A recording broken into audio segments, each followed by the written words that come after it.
it's not like stuff is just entering American culture without with no one choosing it. Culture isn't something that is imposed from the outside, right? People have to offer something. And people adopt that cultural trait. It could be anything because they benefit from it. People can adopt one part of that culture and resist another. In integration, there's room for multiple identities. And this is why integration is the American norm because we have hyphenation.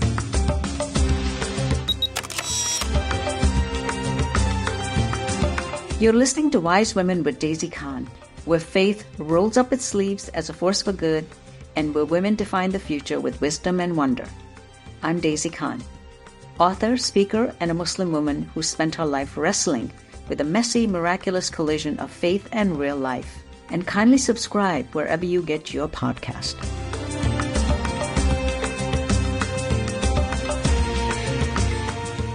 Welcome to Wise Women with Daisy Khan. And this episode, again, is part of our ongoing series of understanding Islamophobia.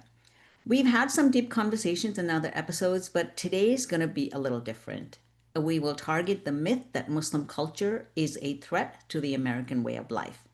Again, this is one of those age-old fear of the unknown, the unfamiliar, and those who fear us claim that this isn't about integration. It's really about encroachment, that Muslims are here to take over. So in this episode, we will show you how Muslims aren't replacing American culture. They're actually enriching it. And they're adding their own texture to the fabric of this nation, just like every other immigrant group and religious group before us. So this discussion will be a Q&A format with my stellar intern, Susanna, who's back with me today. I know the two of us are going to have a blast exploring this idea. So, because we're going to unpack, and hopefully by the end, you will feel refreshed, enlightened, and see America's rich culture in a whole new light. So, let's jump in. Welcome back, Susanna. How are Thank you you. I'm doing? good. Thank you for having me on. So, I think a good way to start this episode would just be to ask you what actually is culture? Because I feel like people have a very subjective view on it. So, why don't we just sort of lay the groundwork and get a good definition that we are relying on for the rest of the episode? Yeah, Susanna, it's a study of people, but it's also basically a way that a group of people live, right? Their ideas, their behaviors, their traditions, the symbols that they pass on over time. But sociologists have broken it out into, various pieces. So one would be beliefs and values, which is what people think, what is right and what is wrong, like things like, the concept of freedom or the concept of family or your religious beliefs. Then the second one is called norms and behaviors, like do you expect people to act, right? So this can be anything from gender relations to how do you deal with the elderly or the reverence for certain things. It could be parenting styles. Then the next one is like symbols and language, which is really what language do you speak? How do you communicate with one another? What are the signs? What are the gestures? And that means something in that culture. And then there's the tangible physical stuff, like, what we call food, clothing, and shelter, right? What we wear, what we eat, and what we build. Basically, what we use every single day. And then there's the rituals and practices, and that means all your religious traditions, habits, everything from prayer and how do you celebrate your holidays. When people say things like Muslims don't integrate their culture or their culture is very different, they're usually reacting to visible things, right? Visible things that are clearly different from this culture, like hijab or halal food, without realizing that everyone has a culture. It's just that when you're part of a dominant group, that culture then becomes the default, and every other culture then becomes the other, and that other then is viewed with suspicion. So this is what, in a nutshell, culture is all about. Yeah, that's interesting. I looked up what culture was online before this, and it said, quote, a cultural trait must offer some advantage or some utility or pleasure to be sought and accepted by a people, unquote.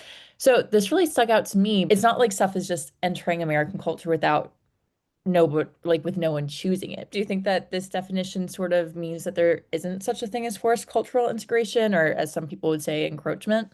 Yeah, well, that's a really interesting point, Susanna, because it flips the whole usual fear around cultural encroachment onto its head. Because if you take this definition really seriously, that culture isn't something that is imposed from the outside, right? People have to offer something, and people adopt that cultural trait. It could be anything because they benefit from it, right? Or their lives are enriched by it. So if a group adopts, say, a food tradition or clothing style or even a belief from another culture, it's not really because they were encroachment, it resonated with them. And so, for instance, let's take an example of Japanese Americans, right? Not so long ago, Japanese Americans were interned in this country and they were hated with suspicion. And then we have this film called Shogun, and then after Shogun, we had Japanese making beautiful cars that were better than American cars, and sushi became the rage. And today you can find sushi in mainstream grocery stores, and you can find Hyundai and Lexuses everywhere. Nobody even thinks of it as, having being Japanese. It's just become part of our culture because people have adopted it. It's a good thing. Yeah, definitely. So I kind of wanted to dive into the process of cultural integration a little bit more and sort of just ask you, how does that happen? To me, it seems like if we're talking about, sushi or any other type of food or any other practice that has come over and sort of entered into more mainstream American culture, it's happened because it comes from a large amount of people entering into the, dominant culture. Yeah, that's a very interesting point. But before I answer that, I want to say something else because in the earlier question that we talked about, people can adopt one part of that culture and resist another. So, for instance, in the case of food, a quintessential Middle Eastern food is hummus. So, people have adopted hummus wholeheartedly, but yet they lack empathy for the very people whose culture this food comes from. So, it's not like a wholesale embrace that too, then to answer your question, where does the change actually occur? The change usually starts with physical contact with those people.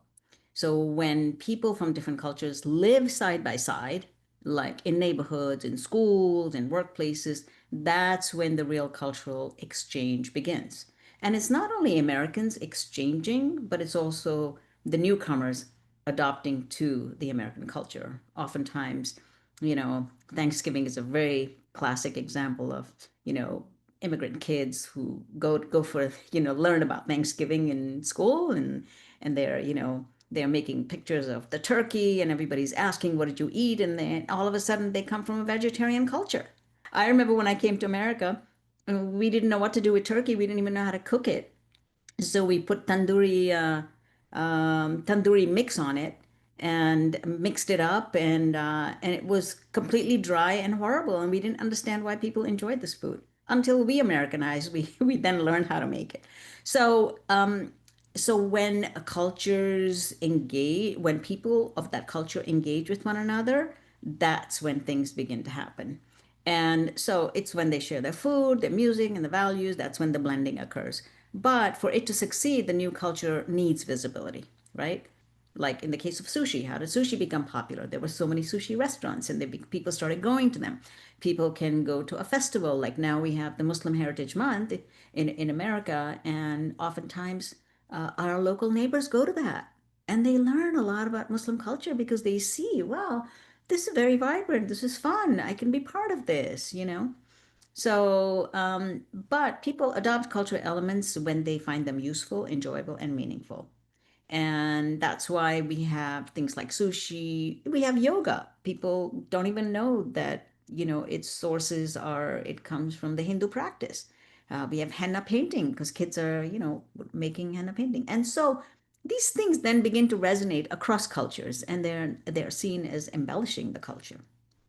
That's really interesting. And yeah, I definitely liked the side note that you made about how some people will adopt pieces of the culture but not really embrace the whole thing. I feel like that's very prevalent with people sort of, liking sushi, but then they go to a sushi restaurant and maybe they make fun of their waiter who has a strong accent or something like that, where people will really embrace the aspects of a culture that they're able to utilize and that they enjoy, without actually recognizing the people that gave it to them as Yeah, opposed and to it's it's actually. it's it's like it's like osmosis, you know? Mhm. It's like people see it, they try it, they reject it, and sometimes they embrace it, and over time then it becomes part of the broader cultural landscape because you have a critical mass of those people that are part of the culture.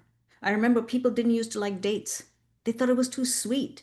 Well, then they find out that you can survive on date and water for like an entire week, you know? It has health benefits. It's got all these nutrients in it. So then they adopt it. But Yeah. the group has to introduce it, right? Yeah, definitely.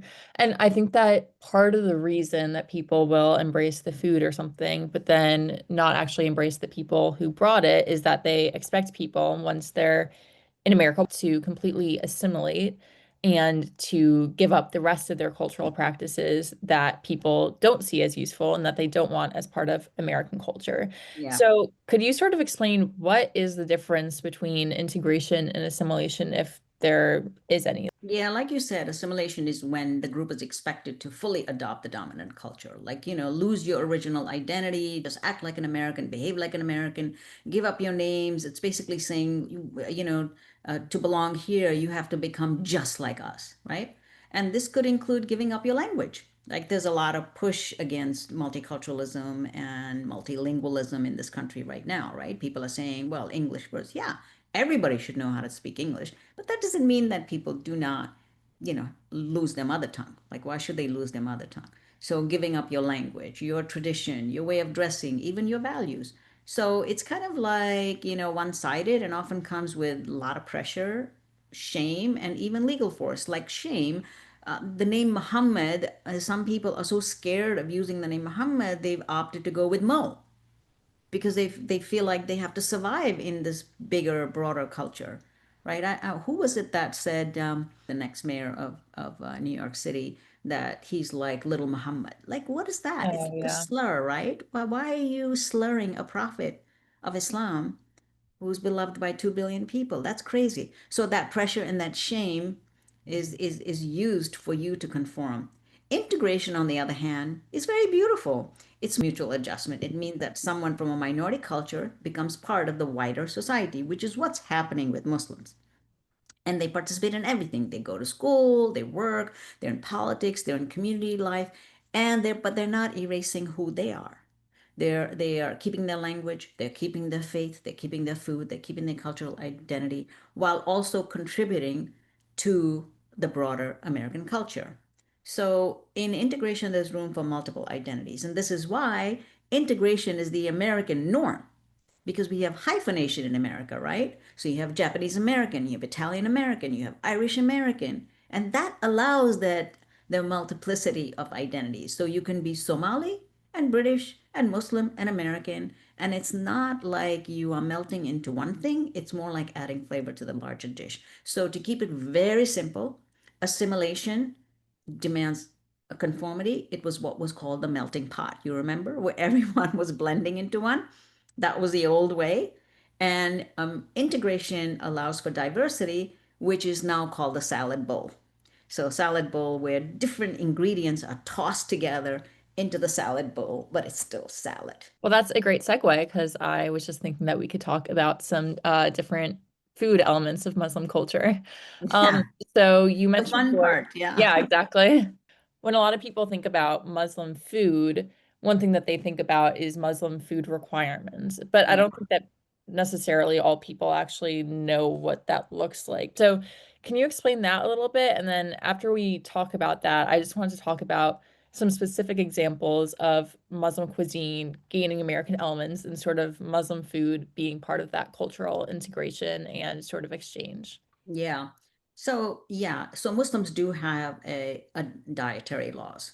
And the dietary law is called halal food. Halal literally means permissible in Arabic language. And halal meat has to be slaughtered in a particular way, which is very close to kosher. Animals must be healthy at the time of slaughter, and a name of God must be invoked on that animal. and you're forbidden from eating any pork or pork products. We don't consume intoxicants, so they can't be allowed in food or drink. I remember when I was growing up in Long Island, there were like a handful of families, and the only way we could eat halal meat was to go to the kosher butcher. Kosher is a slightly higher standard than even halal, so that was where we bought our meat from. So, as an example of how, specific examples of how Muslims are contributing to the cuisine. So in 1990s, there were these three entrepreneurs who were Egyptian immigrants. They, tried to come up with a business idea, and they started a hot dog cart. Okay, so quintessential American Of easy course. business to start, and in New York City. And then they saw this gaping, hole for the Muslim community, the taxi drivers, the people that work in New York, and they're like, there's no halal food here. At this point, halal meat was available. So they said, you know what? Let's offer halal food to Muslim taxi drivers. And that was the reason why they created the halal food truck.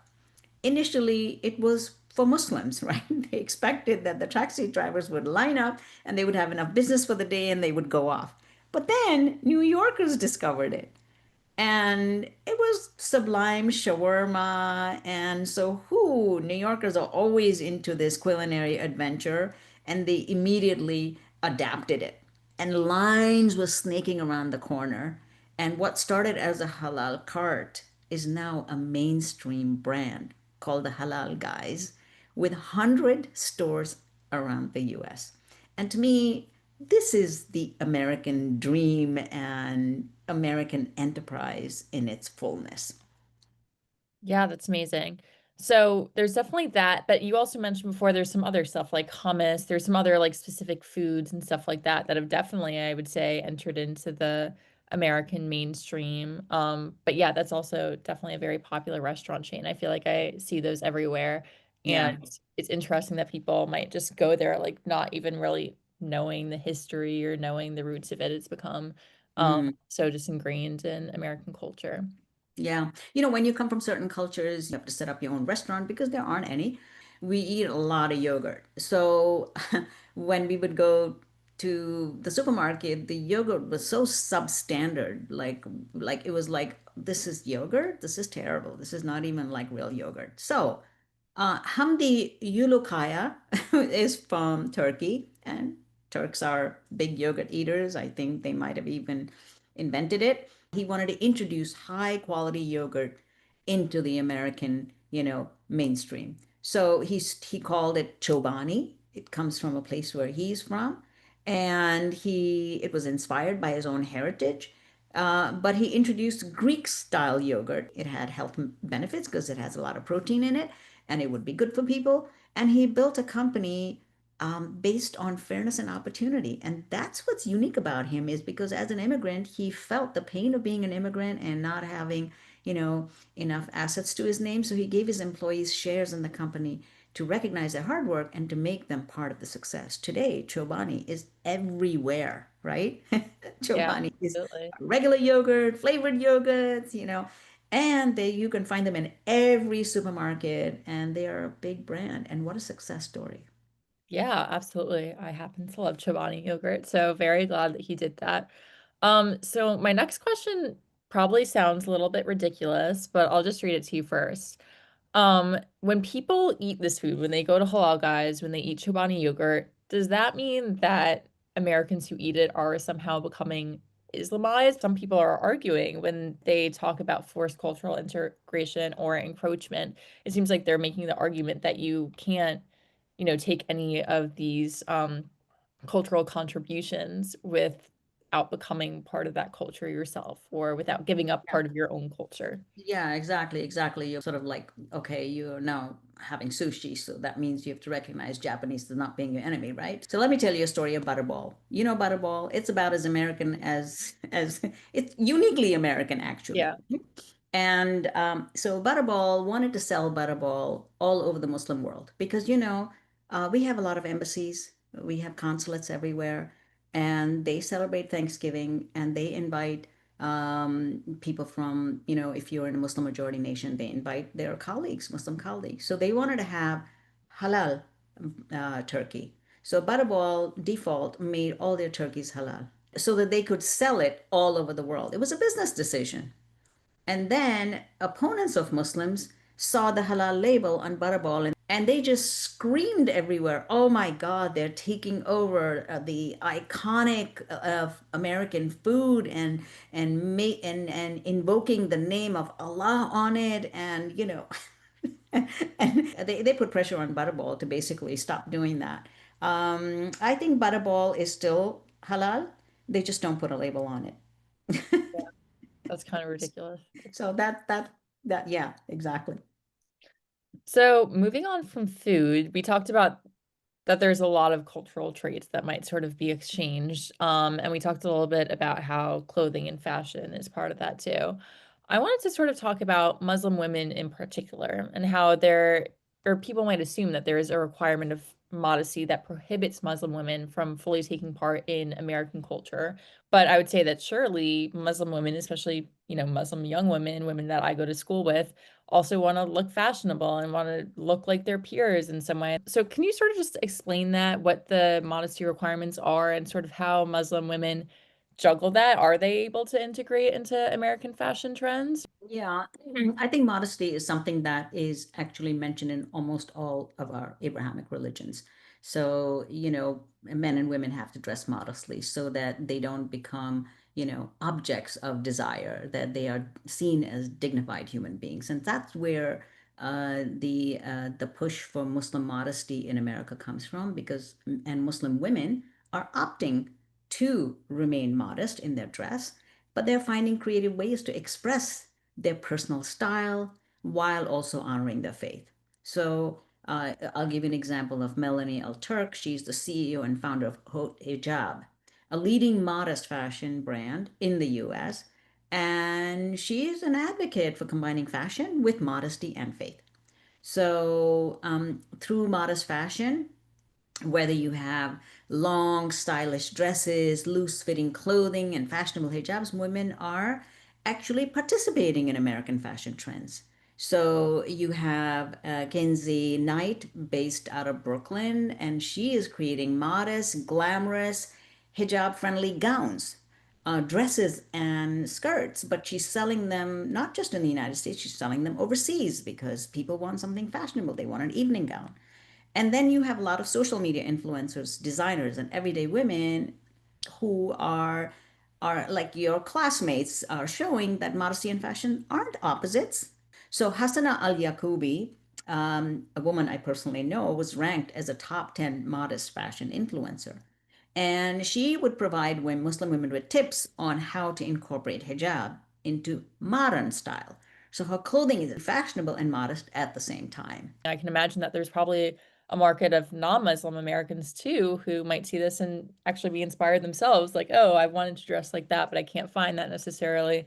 In the West, for instance, it's not just in America. A woman in Australia created a burkini because she wanted to go, she wanted to swim and she didn't have a swimsuit that was modest. So she created this, what looks like a wetsuit, right? With a little hoodie.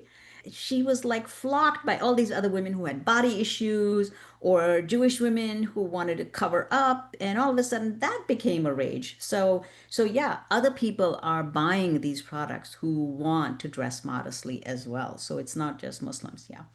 That's really interesting. And definitely another component of fashion, especially for women, is makeup. I feel like there's definitely a big like makeup culture in the US, especially with social media. My question for you is how has Muslim makeup or like become Americanized or vice versa? Has there been that sort of cultural integration with that too? Yeah, yeah. Oh, yeah. Makeup is a very big thing. And I'll just mention one product that was invented to meet the needs of Muslim women who actually follow Islamic guidelines for prayer. So traditional nail polish, as forms a barrier that prevents water from reaching the nail. You are supposed to let the water hit your nail for it to ritually purify yourself before prayer, because we actually wash our hands and everything else. So this barrier prevented the ritual washing to be done properly. So a lot of women were conflicted and really did not know what to do because they still wanted to wear nail polish, but they wanted to also adhere to their guidelines. So in order for the nail polish to be within the guidelines, it has to be breathable and water permeable to allow the water to pass through. Mhm. So a company named Orly, they do make nail polish, Oh, heard about this and they collaborated with a group called muslimgirl.com. And they launched a halal certified breathable nail polish called Halal Paint in 2017. And it comes in all the colors and it's got a hashtag halal paint. And now breathable nail polish has become a norm because it's healthier for you. yeah, that's great. So we spoke about food, we spoke about clothing, we spoke about makeup, but there's another element of cultural integration that maybe we wouldn't think of automatically, which is Yeah. architecture, right? As you know, Susanna, we could truly talk about this all day, but unfortunately, we're out of time for today. But we will continue this in part two. So, listeners, we're going to dive into architecture, sports, literature, and entertainment. So, please subscribe now, and we'll see you in part two. Thank you for joining me on Wise Women. If something stirred in you today, don't let it stop here. Share this episode with someone who needs it. Reflect on what resonated for you, and definitely plant one seed of change, however small. Remember, you do matter, and your actions have a ripple effect. But none of us can rise alone. To explore more resources and ways to get involved, do visit my website, daisycon.com. And don't forget to subscribe, rate, and leave a review, because every click is your way of amplifying this message to others. Wisdom isn't just heard, my friends, it's lived.